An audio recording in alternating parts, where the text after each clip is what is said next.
The people of Laos are emerging from a recent history of isolation.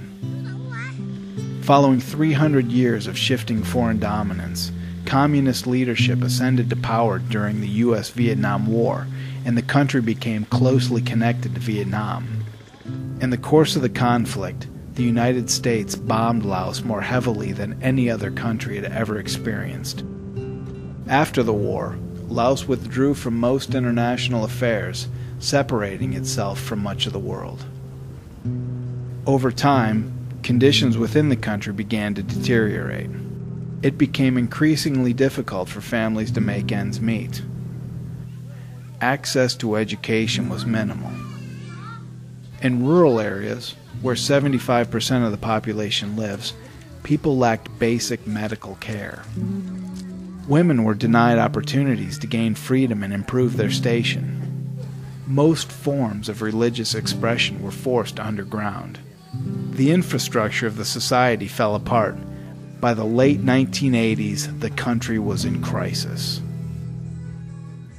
Since then, Laos has reopened itself to international relations. Slowly, outside influences spread across the land. But the countryside is difficult to penetrate. A poor road system makes travel time-consuming and impractical. The country's mountainous landscape divides villages, leaving people within the country cut off from one another. Along the Mekong River Valley, various ethnic groups live close together, but cannot always communicate well with each other because more than 4 languages are spoken inside the country. While international trade relationships begin to be reestablished, the bulk of the people continue to live on subsistence farming. Though Christian missionaries have begun to witness, minority religions still are regulated by government officials. Meanwhile, every major sphere of social life seems to call for reconstruction, from healthcare to public schooling to the economy. Yet, Laotians do not come across as a defeated people. A growing tourist industry is taking form. Night markets sell roasted meats and souvenirs. Cultural arts are a source of personal pride.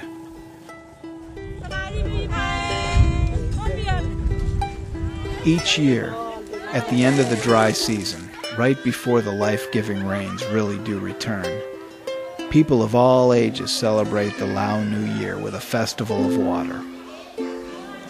Water is sprinkled, dumped, poured, sprayed, and thrown on families, friends, and random strangers passing by. Smiles and laughter fill the streets. No one is left out. In the moment when their land is the driest, the people of Laos celebrate and trust the water soon to come.